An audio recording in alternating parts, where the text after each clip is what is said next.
বিলটিয়া গাঁও পঞ্চায়তৰ ভাৰতীয় কংগ্ৰেছ দলৰ সদস্য পদৰ প্ৰাৰ্থী বুলবুল হুছেইনৰ নিৰ্বাচনী প্ৰচাৰ অভিযান অব্যাহত। চৰচাপৰি গাঁৱে ভূঞে নিৰ্বাচনী প্ৰচাৰত অংশ লয় আমলখি চহৰীয়া জিলা পৰিষদৰ কংগ্ৰেছ দলৰ মনোনীত প্ৰাৰ্থী নাৰ্গিছ পাৰবিন আৰু বিলটিয়া গাঁও পঞ্চায়তৰ সদস্য বুলবুল হুছেইনে। উল্লেখ্য যে বিগত 5টা বছৰ আঞ্চলিক সদস্য হৈ ৰাইজৰ সুখ দুখৰ সমভাগী হৈ সেৱা আগবঢ়াই আহিছে বুলবুল হুছেইনে। তেওঁ প্ৰতিনিধি থকা সময়ত বিভিন্ন ৰাস্তা ঘাটৰ পৰা আৰম্ভ কৰি ৰাজহুৱা অনুষ্ঠানৰ উন্নয়নমূলক কাম কৰি ৰাইজৰ দৃষ্টি কাঢ়ি নিছিল বুলবুল হুছেইনে।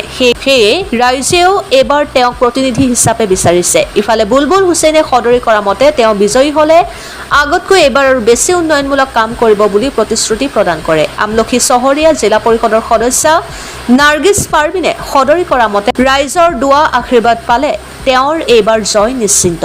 আজি দুয়োগৰাকী প্ৰাৰ্থীয়ে ৰাইজৰ দুৱা আশীৰ্বাদ কামনা কৰিছে। মৌৰাবাৰীৰ পৰা সেলিম আহমেদৰ ৰিপৰ্ট, অৰুণোদয় আছাম। দেখা যায় বিলতীয়া পঞ্চায়তৰ পৰা আপুনি প্ৰতিনিধিত্ব আগবঢ়াইছে কংগ্ৰেছ আহি কি ক'ব? মই বিলতীয়া পঞ্চায়তৰ পৰা নতুনকৈ প্ৰতিদ্বন্দ্বিতা কৰিছোঁ। যোৱা 5 বছৰে মই যি ৰাস্তা ঘাটৰ কাম কৰিছোঁ সেই বিশ্বাস ৰাখি মই আকৌ নতুনকৈ কাউন্সিলৰ পদত উঠিছোঁ। সকলো ৰাইজৰ সহায় সহযোগিতা কৰিম বুলি আশা ৰাখিছোঁ। দেখা যায় বিলতীয়া গাঁও পঞ্চায়তৰ পৰা আপুনি আঞ্চলিক সদস্য পদৰ প্ৰাৰ্থিত্ব হিচাপে প্ৰতিনিধিত্ব কৰিছে, কি ক'ব আপুনি ৰাইজৰ ক্ষেত্ৰত? হয়, মোৰ নাম বুলবুল হুছেইন। মই বিলতীয়া গাঁও পঞ্চায়তৰ পৰা কাউন্সিলৰ পদৰ প্ৰাৰ্থী হৈছোঁ। মই যোৱা 5টা বছৰে কাউন্সিলৰ আছিলোঁ। বহুত ৰাস্তা ঘাট কৰিছোঁ, ৰাইজৰ উন্নয়নৰ কাম কৰিছোঁ।